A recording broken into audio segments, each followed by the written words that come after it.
welcome to the second in the series of our Spotlights On, where we dive into the detail of some of those key areas that we talk to heads of internal audit and risk about. So today we're going to talk on culture. So I'm joined by Darianne, our culture lead. So really important area, we all know that, but often get a lot of conversations saying, well, what do I do? It's really woolly. How do I audit this? So what is a culture audit? It's actually quite straightforward, and maybe I say that because I've done this numerous times, but really it's assessing an organisation against its desired or stated sort of culture, and that's normally aligned with purpose, values and behaviours. And what would we typically include when we were doing a culture audit? So what we actually look at is to get a range of quantitative and qualitative sort of data points. So we would look at various data, things like employee turnover, sickness absence. It could be looking externally about what your stakeholders, what your customers are saying about the organisation. We would then also include interviews with leaders, but an important aspect is also interviews with middle management and also other employees.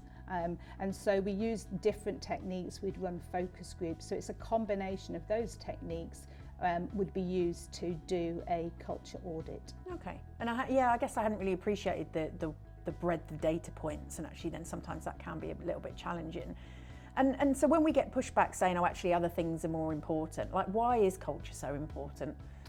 I think everyone now has got a real appreciation that culture is normally, or poor cultures are normally evident where we have any corporate failings. And I think at the moment the post office scandal is a good example where culture will definitely play into what happened there. And I also want to make the point that it's not just about preventing things going wrong, but actually your culture can actually be the trigger and empower companies to achieve their strategic goals in the right way.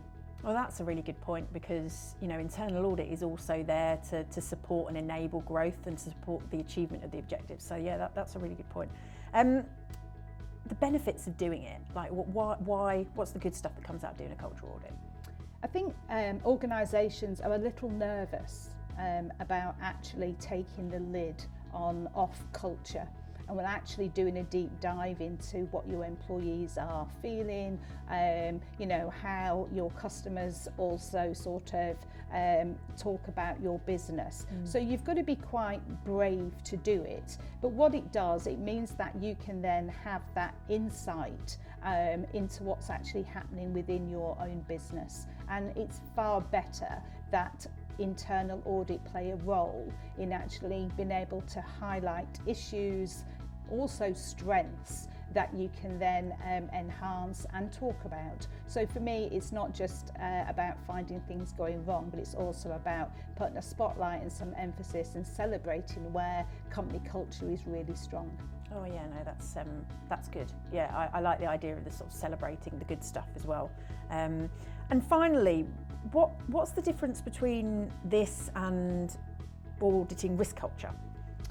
So risk culture very much looks at people's attitudes and behaviours towards risk management. So really an input would be the organisational culture, but it's quite a separate lens put on really just attitudes and behaviours towards risk management. And we'd use similar techniques that we use when we're auditing organisational culture, but very much with that questions and data about decision making, about how people feel that controls support them or actually are a barrier to actually doing business. That makes sense, yeah, great. So Darianne, thank you. Some really good things there to help us demystify the concept of auditing culture.